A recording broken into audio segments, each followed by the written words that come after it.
ini kita diskusikan apa yang sudah kalian dengar dari Prof. Mian. Tentunya banyak yang belum saya jelaskan atau tidak mungkin bisa saya jelaskan. Bisa karena waktu, bisa karena juga kemampuan saya. Seperti yang akan kalian lihat pada tanggal 11 itu adalah desain dan calculation of incinerator.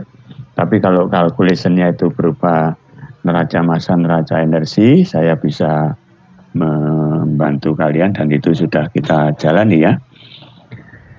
Kemudian pada tanggal 25 itu mengenai pollution control, saya sama sekali ya tahu, tetapi lebih baik kita tunggu dari Prof. Mian, apalagi yang tanggal 1 November.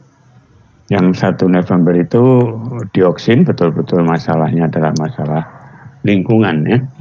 Apa itu dioksin, bagaimana terbentuknya dioksin memang bisa kita baca di pustaka, tetapi bagaimana kita bisa menghindari terjadinya dioksin pada saat pembakaran.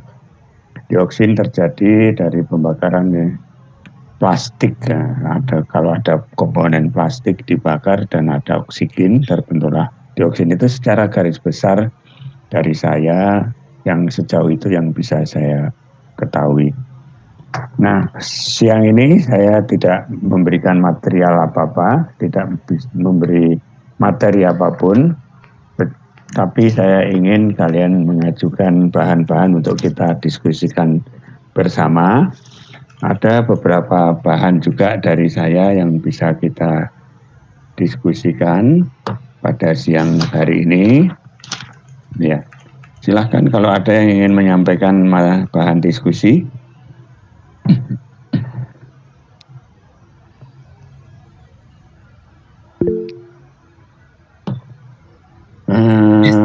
Victor Leden ini juga Andre. Oh iya, saya ingat ada teman dari mesin juga yang ingin bertanya, tapi kesempatannya saya sisihkan pada pertemuan pertama karena saya ingin memberi kesempatan Pak Walmiki. Siapa itu? Ihsan atau siapa namanya? Iya, itu saya Pak. Saya dari teknik kimia Pak. Oh, teknik kimia, sorry. Ya. Ya udah, Ihsan aja sampaikan di sini. Kalau kita bisa diskusi tuntas, kita diskusi. Kalau kita nggak bisa menuntaskan diskusi ini, kita ajukan pada pertemuan berikutnya. Pada pertemuan berikutnya saya minta Prof. Mian tidak terlalu banyak menampilkan variasi. Kemarin itu terlalu banyak tampilan variasi konfigurasi ya. Banyak sekali. Nah, di antara variasi itu barangkali ada yang menarik dan perlu kita diskusikan atau perlu kita dengarkan lebih jelas dari Prof. Mian. Nanti kita dengar. Sekarang Ihsan dulu. Silahkan Ihsan yang sudah tertunda ini. Ya, mudah-mudahan kita selesai. Ihsan, silahkan. Sebetulnya Pak sudah terjawab ya Pak. Kemarin itu apa di itu? Presentasinya Prof. Mian yang kemarin persis tanggal 27 September. Pertanyaan saya itu sebetulnya terkait dengan annual maintenance ya Pak.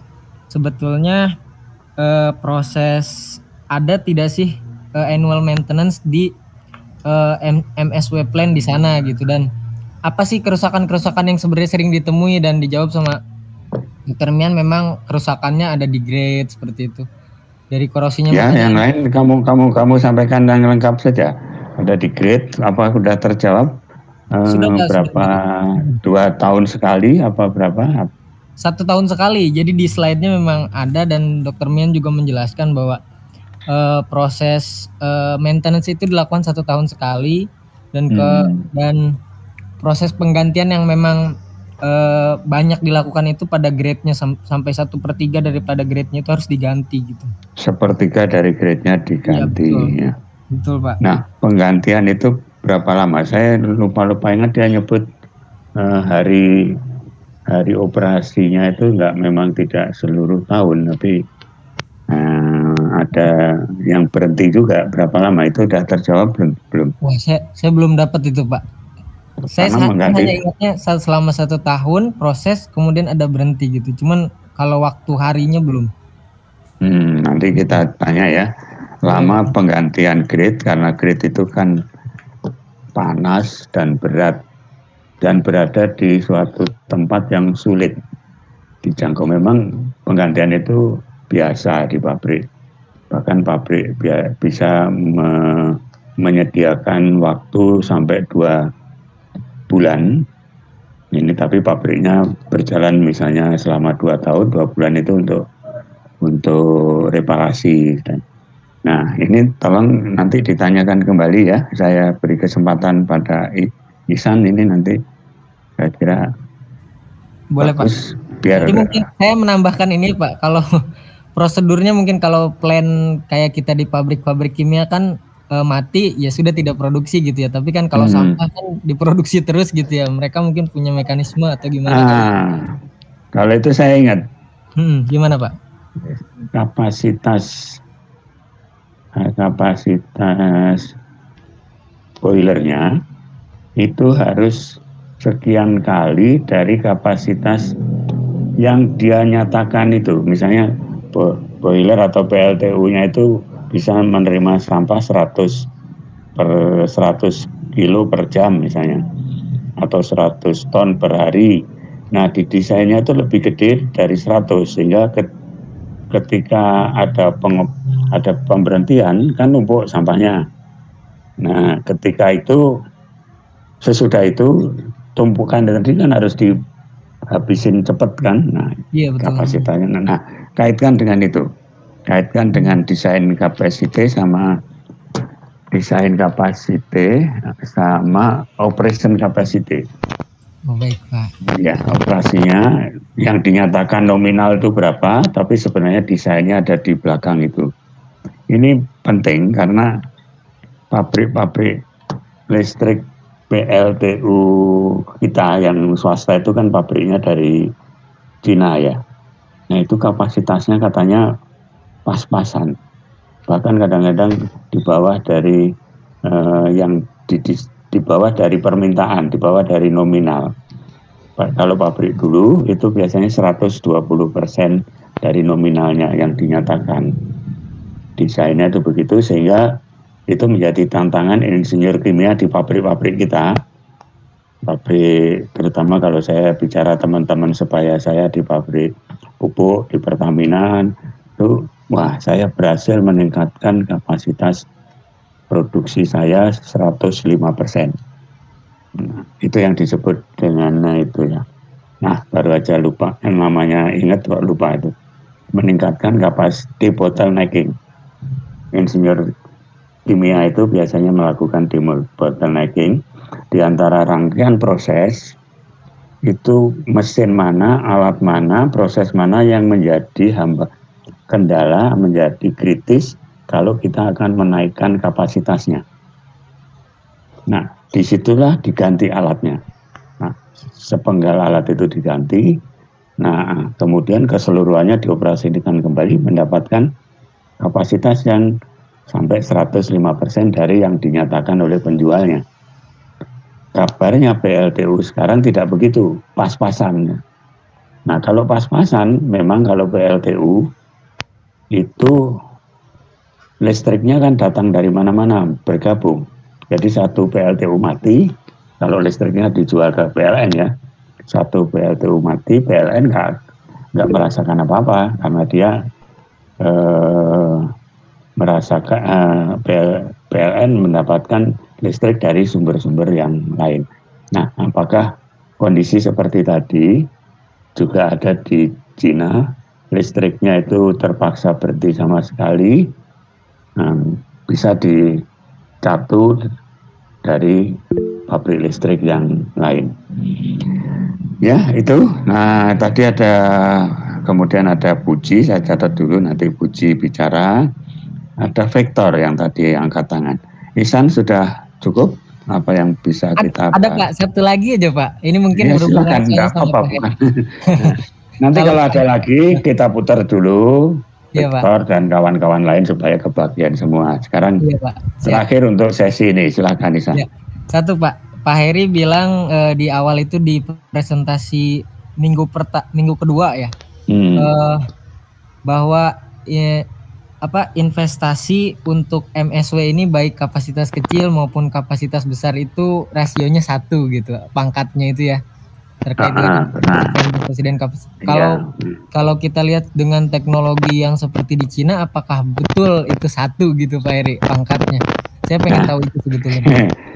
Ya saya nggak tahu, itu informasi dari Mian juga. Sekarang kamu tanya ke Mian, tanyanya begini, kalau kapasitas A harganya berapa? Harganya misalnya E misalnya. Nah kalau kapasitas B harganya F, apakah A per B itu sama dengan E per F gitu kan? Kalau pangkatnya 1. Iya Pak. Nah pertanyaannya dijuruskan yang benar, jangan ditanya pangkat pemangkatannya, dia tanya informasi harga kapasitas. Pengalaman dia sekarang, oh ya masih ada tahun lagi tuh, ada tahun, jadi tahunnya itu dipakai untuk perkalian juga, indeks kan, indeks. Iya Pak.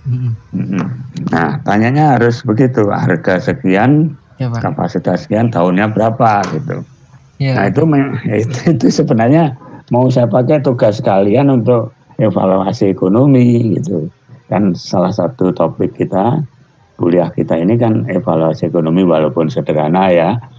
Nah, di dalam evaluasi ekonomi, walaupun saya tidak menyuruh kamu, pasti kamu harus melakukan hal semacam itu, mencari harga pada tahun berapa, kapasitas berapa, di bawah harga yang kamu desain, tahun di mana kamu desain plus 1 tahun barangkali, karena sekarang mendesain, beli alatnya kan setahun lagi. Nah itu sudah tercakup apa yang ada, bagian dari apa yang ingin saya tugaskan pada kalian, rencana saya untuk menugasi kalian, walaupun tersembunyi. Bikin desain ini itu udah tersembunyi bahwa harga, dari mana dapatnya harga, pasti seperti yang kamu tanyakan tadi. Oke. Silahkan nanti kalau ada waktu kita buka lagi pertanyaan. Si Victor tadi kalau nggak salah sudah ya, Dwi siapa Dwi yang kan Victor kalau nggak salah tadi. Ya Victor Pak. Ya Pak, tadi saya sempat raise hand. Iya. Ada yang ingin kamu sampaikan, apa lisan saja atau pakai tayangan, silakan. Saya mungkin saya lisan dulu ya Pak. Ini saya lisan ada dulu. 2 pertanyaan sebenarnya, tapi mungkin nanti beranak pertanyaannya. Iya. Nah, pertanyaan yang pertama Pak, ini berkaitan dengan slide di tanggal 23 September itu tentang sampling. Nah itu Pak Dr. Mian kemarin menyatakan standar sampling di Cina itu ada kodenya sekian-sekian gitu. Terus untuk nomor samplingnya tuh setelah saya lihat di slide dan saya ulangi lagi rekamannya, itu ada kesalahan tulis mungkin Pak. Nah itu saya kan masih belum paham. Saya cuma menganggap salah tulisnya itu saya normalkan gitu. Itu ditulis di slide-nya kalau nggak salah nomor 18 ini kalau saya lihat itu Dr. Eman bilangnya makin besar populasinya maka jumlah sampling site-nya juga lebih banyak. Sementara di slide-nya itu angkanya mengecil Pak. Nah itu sempat ada kesalahan. Nah lalu pertanyaannya sebenarnya itu ada nggak Pak standar yang setara di Indonesia dengan SNI gitu? Soalnya saya sempat pengalaman dulu sampah kota dan sampah organik doang itu standarnya beda gitu, nggak sama. Nah itu mungkin Pak Heri yang udah pengalaman mungkin udah tahu lah standar MSEW. Nah itu pertanyaan pertamanya Pak. Ya, sementara itu dulu ya. Slide pertanyaan pertama nanti ditanyakan ke Mian saja karena mudah-mudahan salah tulis ya. Mudah-mudahan salah tulis. Tapi kalau pertanyaan kedua saya tidak berani menjawab standar sampling di Indonesia. Itu bisa kamu tanya ke Pak Henry, Profesor Henry Damanhuri. Nanti bisa saya tanyakan, tapi ada baiknya kalau kamu nanya sendiri ke grup mereka itu, karena Pak Henry Damanhuri ini sudah banyak pengalaman. Kalau saya sampling sampah tidak berpengalaman sama sekali, ya pernah mengerjakan tetapi atas prosedur yang sudah diberikan ke saya. Begitu ya, Victor, untuk pertanyaanmu yang pertama ini harus iya, kamu ulang ke Prof. Mian. Kemudian untuk yang kedua, saya kira Prof. Henry Damanhuri ini sudah pensiun, tapi dia masih aktif. Coba saja nanti saya tanyakan juga ya. Oh ya, Pak. Mungkin nanti setelah kelas saya minta kontaknya gitu, Pak. Iya, setelah kelas minta kontak, dan saya tidak akan bertanya mengenai apa yang kamu tanyakan. Saya akan menyampaikan bahwa akan ada murid saya yang akan bertanya ke beliau. Ya begitu ya, bagus sekali. Nanti pada kesempatan berikutnya bisa kita edarkan, bukan kita bahas ya, kita edarkan saja. Kemudian kita lihat bagaimana sampling itu dilakukan di Indonesia. Apa yang kami lakukan, kalau kamu lihat foto-foto kami melakukan melakukan sampling itu sebenarnya ya biasa-biasa saja. Gambar-gambar ini ya biasa saja, yaitu mengambil sampel kira-kira satu timbunan mungkin 600 kilo, itu kira-kira satu gerobak 1 meter kubik. Nah, kemudian diaduk, kemudian dibelah menjadi 4, kemudian yang berseberangan belahan 4 yang berseberangan dicampur dan seterusnya. Tapi yang saya alami di tempat sampah itu ukurannya gede-gede. Nah, kalau ukurannya gede gimana belahnya? Yang ukuran besar misalnya panjang 10 cm ya saja sudah bimbang kami. Bimbang mau diambil untuk belahan yang diambil atau untuk belahan yang disisihkan. Nah, itu ya. Itu kalau misalnya ada kain bekas gitu, apakah harus kita gunting menjadi 4 kemudian kita ambil? Nah, itu sama sekali membuat saya juga bimbang waktu itu. Beda dengan kalau kamu tampilkan ini slide yang gambar yang sebelah kiri bagian atas nomor 3 itu kan sampahnya homogen. Nomor 3 dari kiri, yang satu lagi ke kanan. Nah, itu agak kelihatan kalau sampahnya itu homogen ya. Yang kanannya pun juga. Tapi kalau yang bagian kanan itu sama sekali, nah, itu ya sekarang yang slide itu kelihatan kalau agak. Nah, kalau berikutnya satu lagi. Nah, kalau ini ya lihatlah bagaimana melakukan itu, memilah dengan baik, standarnya gimana. Nah, Victor nanti bisa tanya langsung ke Prof. Damanhuri. Mungkin oleh Prof. Damanhuri bisa diteruskan ke mahasiswanya, yang mungkin juga bisa diteruskan ke Bu Puji. Bu Puji itu juga bagian persampahan dari teknik lingkungan. Itu Victor, sementara ini pertanyaan kamu yang pertama ada 2, katanya ada pertanyaan berikutnya, silakan kalau ingin bertanya. Ya, Pak. Nah, lalu untuk yang pertanyaan kedua ini berkaitan dengan furnace, Pak, di slide tanggal 27 September. Nah, itu kan kemarin Dr. Mian menyampaikan banyak macam jenis furnace, Pak, yang grade dan yang circularized fluidized bed. Nah, ini saya kan sebagai yang dari teknik mesin itu kan tergolong baru untuk jenis furnace ini, Pak. Sebelum-sebelumnya cuma menganggap kayak boiler gitu langsung jadinya apa gitu. Jadi mungkin saya ingin tanyanya tuh bagaimana ya cara memilih antara jenis-jenis grade atau CFB itu yang digunakan untuk desain plan.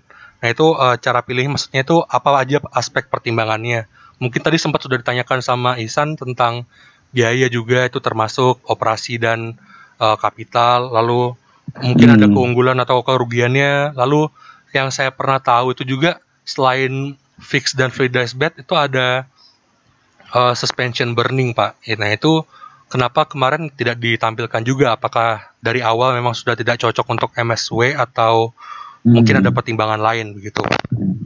Ya, bisa ditampilkan salah satu.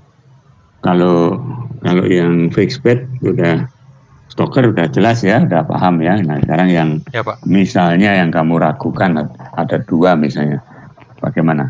Kita coba lihat lalu coba kita pelajari sendiri. Kamu mengatakan belum tahu, orang mesin nggak tahu, orang teknik kimia juga nggak tahu, tetapi itu bagian teman mesin itu material of construction mana misalkan tampilkan saja salah satu. Nah ya, banyak. Pak, ini kan banyak Pak. Jadi kayak misalnya kapan kita memilih reciprocating, ini reciprocating aja ada yang incline atau yang tidak. Oke. Kalau itu kan itu sebentar, itu sudah dijelaskan, itu pengalaman dia. Kan ini kan grade-nya. Iya Pak. Itu pengalaman. Bisa grade yang reciprocating, ada grade yang macam-macam, ada grade yang menggelinding saja, ada grade yang rantai, itu pengalaman mereka. Tapi itu juga tergantung pada jenis partikelnya gitu ya. Nah iya Pak, itu kemarin tidak ada perbandingan apple to apple-nya gitu Pak. Jadi saya masih kurang jelas bagaimana memilih. Ya, bagaimana memilih ya boleh aja kamu tanyakan. Kalau saya ditanya ya jawaban saya ya pengalaman. Oh berarti kayak tebak-tebakan milih yang mana gitu. Kalau sekarang siapa? Mian itu mengusulkannya kan yang reciprocating ya, atau yang mendorong ya reciprocating atau yang mendorong reciprocating saya kira sekarang ya, karena apa? Karena alasannya dia pikir itu bisa mengaduk-aduk kan, karena reciprocating yang sudah turun sedikit sampahnya dinaikkan ke atas, lebih sedikit lagi ke atas karena dia miring ya, dinaikkan ke atas, dia teraduk sehingga kesempatan turun dikurangi lagi supaya naik ke atas dan seterusnya ya. Itu tentu saja lawan dari keunggulan tadi apa? Mahal. Nah, sekarang tarik ulur.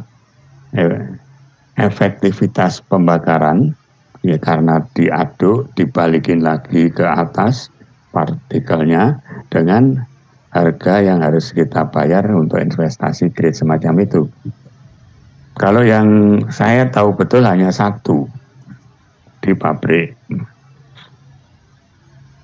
gula, boilernya itu nggak macam-macam, ya sebuah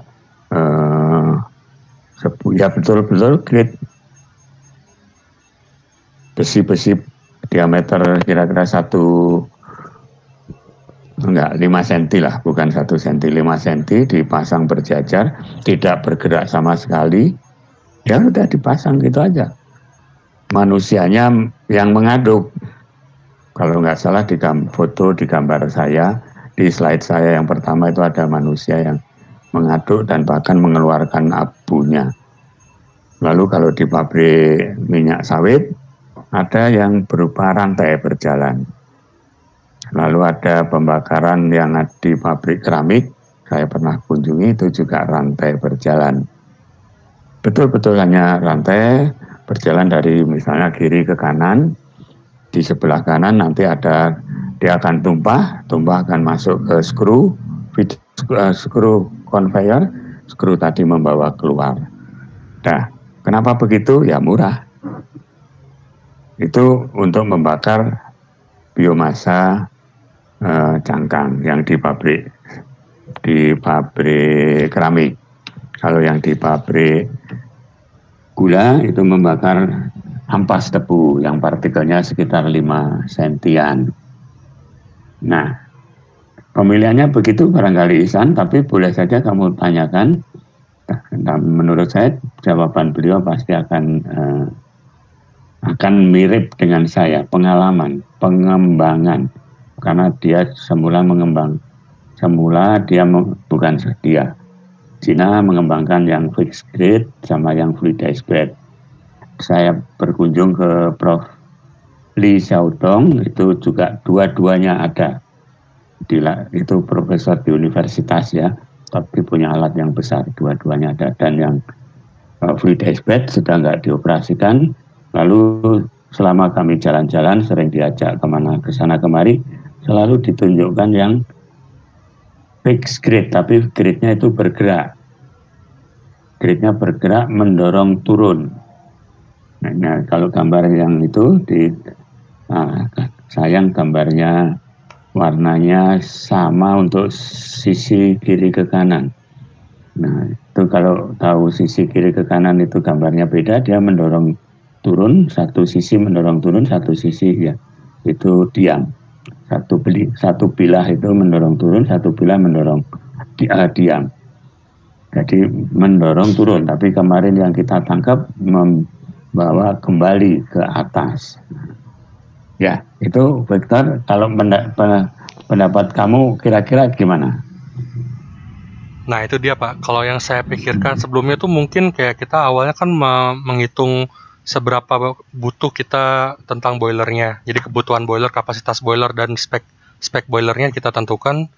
Nah lalu yang saya pikirkan sebelum ini tuh kayak kita mendesain masing-masing satu, terus nanti kita bandingkan mana yang lebih bagus gitu Pak. Nah tapi ternyata kalau langsung dipilih saja berarti ya lebih gampang gitu maksudnya.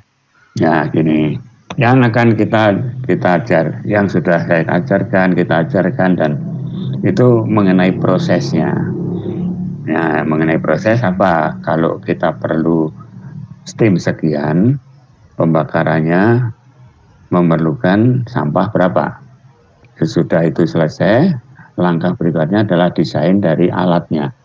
Nah, desain dari alat ini ada yang betul-betul peralatan teknik kimia, ada betul-betul peralatan yang khas, termasuk grid ini adalah peralatan yang khas.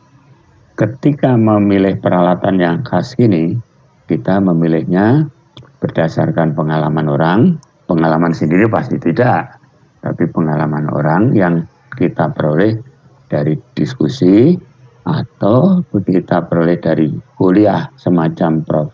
Mian atau dari bacaan pustaka. Gitu ya. Nah, kalau saya tanya, kamu masih mudah-mudahan ingat 1 megawatt listrik itu memerlukan sampah berapa ton per jam? Angka saktinya aja. Angka saktinya 1 megawatt perlu berapa ton per jam? Kalau nggak tahu, ya udah kita hitung lagi, tergantung kadar air, ya toh, tergantung heating value, tergantung kadar abu, itulah yang kita jalani. Setelah itu dapat misalnya 1 megawatt perlu 1,4 ton per jam. Berikutnya alat pembakar yang 1 megawatt, yang 1,4 ton per jam itu alatnya seperti apa? Kita tentukan fluidized bed. Nah, kalau fluidized bed kita pikirkan berikutnya. Nah, itu sudah di luar dari perkuliahan kita ini, di luar dari desain prosesnya. Nah, banyak diceritakan oleh Prof. Mian desain dari alatnya. Nah, Prof. Mian itu berada di laboratorium yang namanya apa, Dwi? Laboratorium peralatan proses ya? Iya, betul Pak. Beliau adalah orang teknik mesin, tapi menyatakan dirinya dan mengatakan labnya itu tadi, high temperature process equipment, kalau nggak salah. Nah, itu. Sekarang saya Victor menampilkan sebuah data. Nah, coba saktinya ada nggak di situ? Kapasitas turbinnya 20, kapasitas listriknya anggap saja itu 24, 2 kali 12. Kemudian kapasitas generatornya 1.200 ton per jam. Nah, angka saktinya berapa itu? Itu 1.200 ton per hari, Pak. Per hari, sorry. Lalu listriknya, nah itu bisa diolah dulu. Ton per hari, kalau ton per jamnya berapa? Kira-kira angkanya hampir 1/1. Silakan kita hitung sama-sama.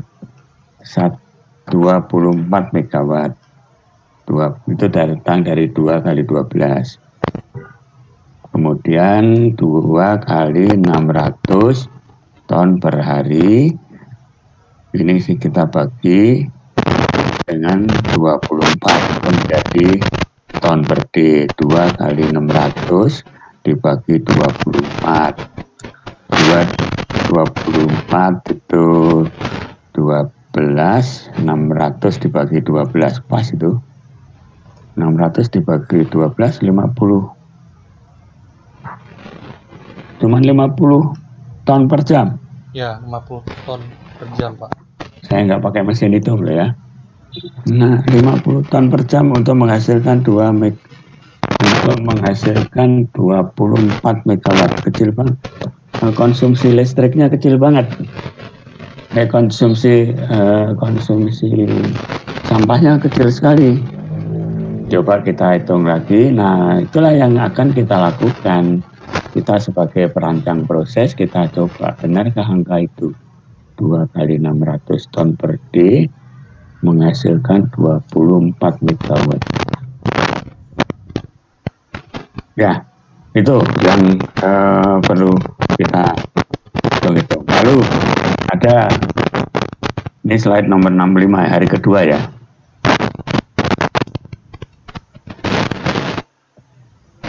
Ya, Victor, kalau gitu... Saya nggak ingat hari keberapa ya, Pak. Ingat tanggalnya aja. Iya, tanggal 27. Tanggalnya tanggal 27 itu hari ketiga malah. Hari ketiga yang terakhir. Yang kemarin itu. Iya. Ya, udah. Data tadi, data lain lagi. Ya, ini data lain lagi. Nah, ini data ini. Kemudian kita coba lihat heating value, adaptation heating value. Itu gimana cara bacanya itu? 4.500 sampai 10.000 kilojoule per kilojoule. Nah, bisa ditanya persisnya gimana. Kemudian boilernya menghasilkan steam kira-kira 120 ton per jam, 2 kali 58. Hitungan-hitungan itulah yang kita lakukan. Hitungan semacam itu adalah hitungan proses, desain dari proses. Kita lakukan, sekarang tidak melakukan itu, kita cek saja. Coba secara singkat, kalian semua, PR kalian semua, nanti bisa kita koreksikan ke Prof. Mian. Slide nomor 65 ini, angka-angkanya apakah sudah benar? Ya. Ya, itu Victor, pertanyaan cabang yang kedua. Apakah ada lagi yang mau ditanyakan dari slide ini? Ada, Pak. Tadi yang terakhir itu saya tanyakan jenis yang dicacah dulu sebelum dibakar, yang pulverized atau suspension burning. Itu kenapa nggak ditunjukkan ya, Pak? Emang nggak cocok? Ya, lupa. Mungkin nggak cocok. Kenapa mungkin? Pulverized burner, tapi kami sering mendapat nama julukan itu pulverized coal boiler. Datang dari PLTU di mana-mana. Di Indonesia ini ya, sekian banyak PLTU yang dimiliki PLN, hampir 80% adalah pulverized. Jadi batu baranya digerus dulu. Kebetulan saya tahu ya. Nanti bisa ditanyakan lagi. Nah, sampah, jangankan sampah, sekam padi, atau jangankan sekam padi, serbuk gergaji, itu ternyata tidak sama kekerasannya dibanding dengan batu bara.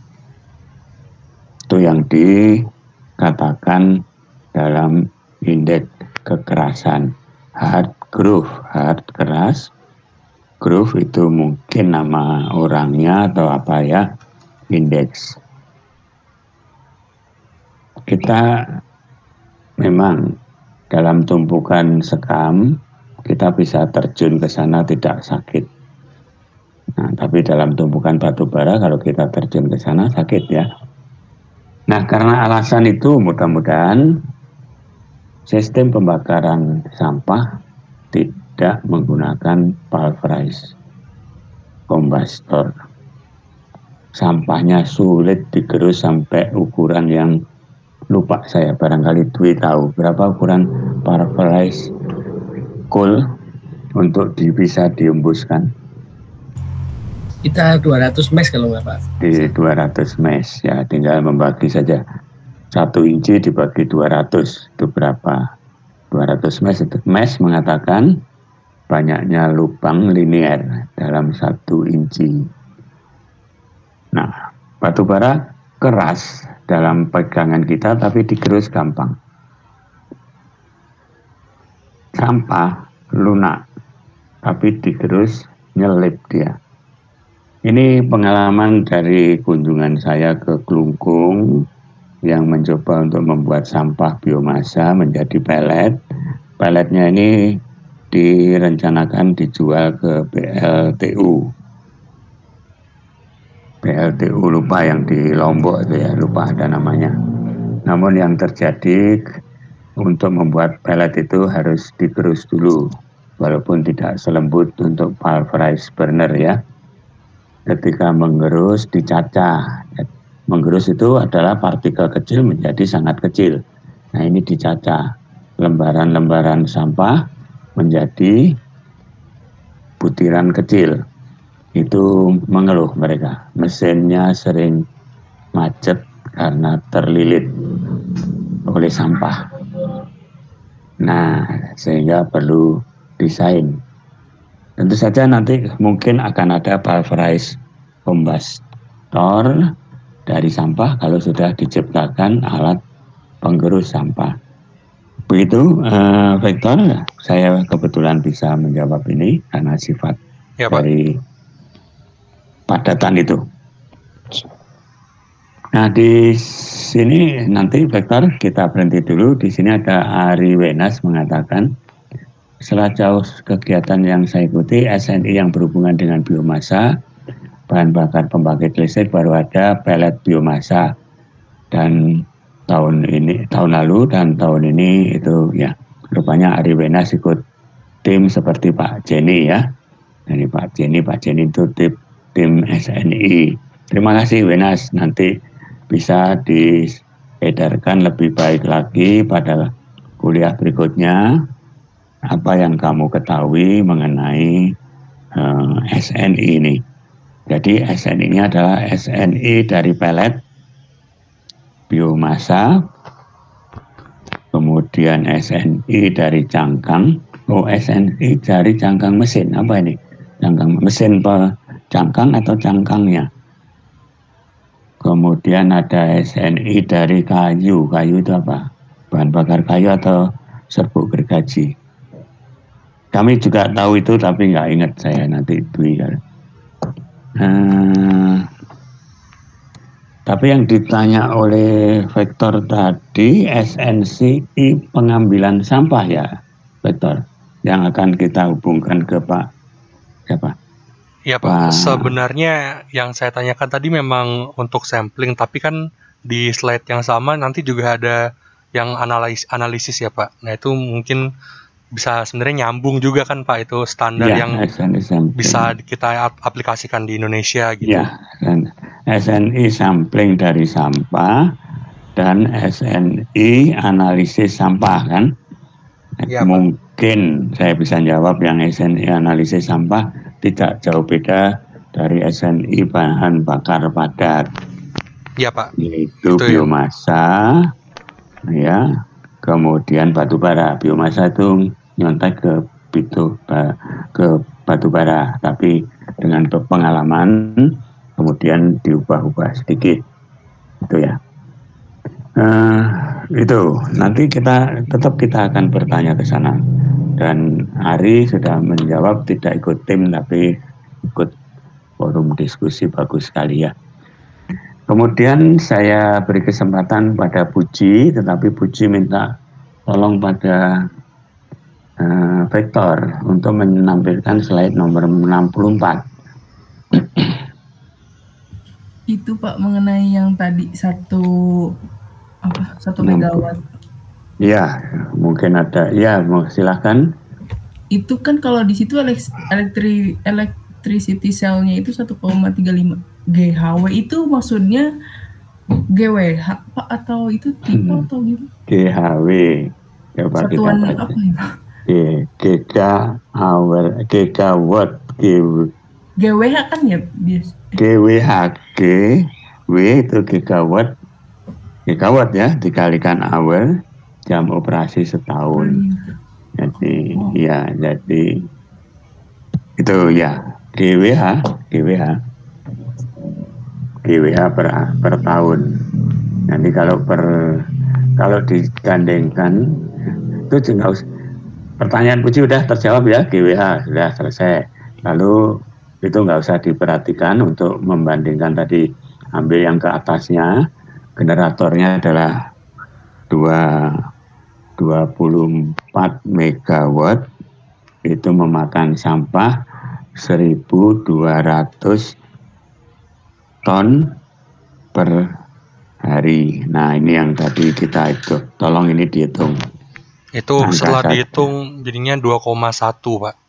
2,1 ton per jam ya, untuk menghasilkan 1 megawatt. Nah ini kalau ini normal. Tadi saya tebakkan 1,4 tadi hitungannya ngawur saja. Salah hitungan saya juga. Betul, dah terjawab. Ya, baik Pak. Terima kasih Pak. Ya, 2 ton per jam untuk menghasilkan 1 megawatt. Kalau saya 1,4. 1,4, angka sakti kamu 2,1 karena sampah, angka sakti saya 1,4 karena biomasa yang mungkin kayu, cangkang sawit dan sebagainya. Tergantung pada heating value tergantung dari heating value juga kondisi kering plus kadar air. Terima kasih Puji menanyakan ini. Lalu kalau Puji mau meneruskan komentar Puji 1,35 gigawatt hour per year. Nah, kita dari situ sebenarnya bisa menghitung dalam setahun itu berjalan berapa jam. Dari mana itu? Kita asumsikan generatornya bekerja full atau pada kapasitas yang dinyatakan itu rated capacity. Berapa tadi? 24 megawatt. Nah, kita anggap itu. Nah ya, kemudian kalau setahun berapa itu? 24 megawatt. Ya dikalikan setahun itu berapa jam? 8.000. Seingat saya 8.000. Ya kalikan saja 24 kali 8760. Ya 8760, sorry. 8.000 itu kalau jalannya pabrik. Nah berapa? Jadi kita mendapatkan angka gigawatt hour 24 kali 8.760 itu gigawatt hour. Kamu kalikan 20% dan 80%. Apa itu? 20% itu yang dimakan sendiri oleh pabrik. Kemarin Dr. Mian pernah ngomong gitu, pabriknya memakan sendiri listrik berapa persen. Saya ambil saja konsumsi sendiri 20%. Nanti dicari lagi ya, berapa? Nah 80% itu yang dijual. Nah yang terjual jadinya adalah 80% kali 24 jam kali 8.760 jam per hari. Nah, apakah sama dengan yang ditampilkan tadi 1,35? Nah, itu yang dijual kan 1,35. Samakah dengan hitungan kasar kita? Nah, cara merangkai-rangkai informasi saya kira begitu ya. Nah, informasi ini coba dirangkai-rangkai, nanti akan terjawab walaupun belum pasti berapa persen dari waktu yang ada dipakai untuk berhenti reparasi, berhenti pembersihan, berhenti karena masalah politik. Bisa aja berhenti karena masalah politik. Wah, bagus sekali pertanyaan ini. Pertanyaan semuanya kalau disambung-sambung menjadi pertanyaan yang bagus. Ya. Begitu? Masih ada lagi pertanyaan? Kalau tidak ada lagi pertanyaan, ada beberapa catatan yang di sana. Nah, Ari Wenas menyampaikan di chatting tertulis, kalau tidak salah bahan bakar biomasa yang bisa dibilang lebih kotor jika di batu bara tepat dibakar untuk fluidized bed karena mekanisme dan konfigurasinya pembakaran fluidized bed lebih baik, temperaturnya lebih merata. Boleh dibilang begitu, tapi alasan saya juga tidak batal ya. Kalau biomasa digerus dulu baru masuk ke pulverized coal, ya nggak bagus. Alasan Ari Wenas karena lebih kotor, lebih baik saya bilang lebih basah. Lebih basah, dan di dalam fluidized bed ada pasir yang menjaga temperatur. Nah, kalau dimasukin sedikit biomasa basah, temperaturnya nggak drop. Temperaturnya turun sebentar. Bahkan nggak terbaca penurunan temperatur fluidized bed akibat dimasukin benda yang basah. Nah, tapi ada desain pula, yaitu desain yang tadi Stoker. Barangkali itu juga perlu dipertimbangkan karena biomasa itu, sampah itu basah, dia disuruh mengering. Pengeringannya di mana? Ya di dalam tungku itu sendiri, tetapi diatur. Suruh pengeringan dulu, kemudian pirolisis, kemudian gasifikasi, akhirnya terbakar. Padatan yang masih ada. Ya, kalau kita lihat kan, tungku yang Stoker ada peristiwa yang terdegradasi tadi kan. Pengeringan, pirolisis, gasifikasi, dan pembakaran padatan sisa arang. Nah, itu alasan-alasan teknik. Kalau untuk desain proses, ya semuanya sama aja. Justru yang mau saya tanya secara proses. Kalian, ini PR loh bagi kalian. Semua tanya jawab jadi PR kalian. Boleh masing-masing orang nulis, boleh grup. PR yang juga ingin saya tanyakan kepada. Dikatakan bahwa kalau sampah disimpan dalam dalam simpanan itu, hall itu, selama 7 hari kadar airnya turun dari 60% jadi 40%. Selama 7 hari. Dan dibilang 40% kadar air sampah bisa dibakar. Sustain, bukan bisa, tetapi terbakar sendiri berlangsung terus-menerus. Asalkan temperatur udara bakarnya sesuatu. Saya lupa hitungan, saya catat. Sehingga perlu adanya air preheater.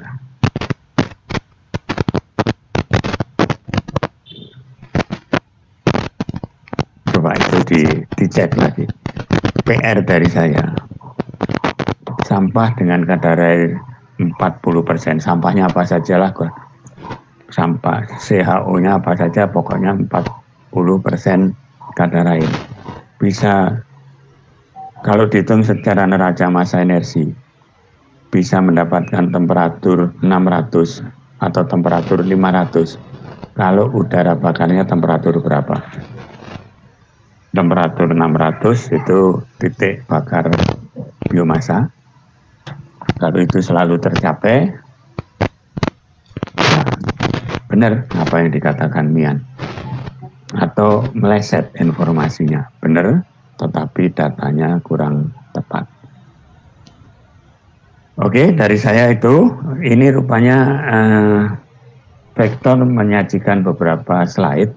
Apa yang ingin kamu sampaikan, Vektor? Ini Pak Dwi yang presentasi, Pak, bukan saya. Oh, ini Pak Dwi. Nah, Dwi tadi menyampaikan beberapa slide, tapi bergerak terus mengikuti omongan saya. Jangan-jangan para mahasiswa nggak bisa mengikuti antara membaca dan mendengarkan saya. Apa yang ingin ditonjolkan oleh Dwi? Ini Pak, terkait dengan penjelasan masalah penggunaan grid stalker atau pulverize ataupun dashbed, Pak. Tadi kan beberapa pendapatnya, karena Mas Ari Wenas kan juga ada pendapat lain. Pak Heri mendekati dengan karena kondisi sampah itu cenderung basah ya. Jadi saya mau tampilkan ini contoh sampah yang kita ambil gitu ya Pak, kita sampling waktu di Bandung. Memang kadar airnya relatif tinggi begitu. Artinya dengan penggunaan grid, betul penjelasan Pak Heri bahwa kan grid kemarin juga dijelaskan oleh Dr. Yen kalau ada tingkatannya ya, dari stok filingnya itu semakin ke bawah semakin turun begitu. Dari yang awal sampah itu masuk kan agak tinggi ya, kemudian agak turun sedikit. Jadi di situ sebenarnya ada tujuannya bahwa diharapkan step pertama itu pengeringan, kemudian pirolisis, dan terakhir di pembakaran karbon burnout-nya itu. Itu Pak Eri. Itu alasan menggunakan grid. Alasan menggunakan fluid dashbed bisa saja, karena fluid dashbed itu berisi pasir yang temperaturnya tinggi sekali. Kalau sampahnya itu biasanya kering atau kadar airnya rendah, tiba-tiba kemasukan yang basah masih nyala. Bisa jadi pakai fluid dashbed. Tapi kalau basah terus, ya nggak tahu saya. Fluid dashbednya pasirnya ya dingin, akhirnya dingin ya mati. Pengalaman saya bakar fluid dashbed, bakar batu bara fluid dashbed di lab, wah setengah mati itu. Pasirnya dipanasi dulu pakai api LPG, begitu batu bara masuk, nah batu bara itu ternyata titik nyalanya tinggi. Dimasukin batu bara, nggak nyala dia, malah mendinginkan pasir. Kalau pasirnya dingin ya makin nggak nyala. Tapi kalau kadar airnya itu hanya sekejap mengganggu, fluid dashbed sudah oke. Lalu pulverize sama sekali nggak dibahas, mungkin memang disisihkan gara-gara belum ada alat pencacah dan penggerus sampah yang bisa sampai selembut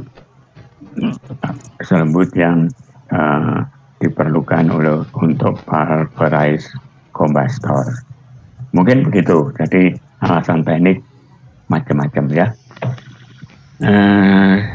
Ini sedikit menambahkan Pak, sejauh yang saya tahu untuk stalker itu dia kapasitasnya bisa cenderung lebih besar dibandingkan dengan fluid dashbed.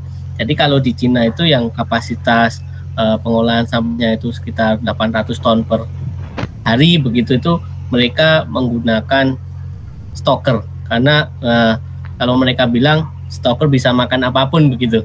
Kita tidak perlu terus sampah sebesar apapun bisa masuk gitu. Tapi kalau fluid dashbed dari segi kapasitasnya lebih kecil, kemudian operasi dan pengoperasiannya lebih rumit begitu, dan harganya jauh lebih mahal dibandingkan stalker, Pak. Iya, alasan itu juga benar. Harganya lebih mahal. Konstruksinya sih hanya tabung biasa, tetapi harus ada pengendalian antara udara bakar dan udara fluidisasi. Udara dipakai untuk membakar, dipakai untuk fluidisasi. Nah, mengkombinasikan itu, mengakurkan dua itu tuh susah. Udara dibesarkan supaya fluidisasi, XSR-nya gede. Ya toh?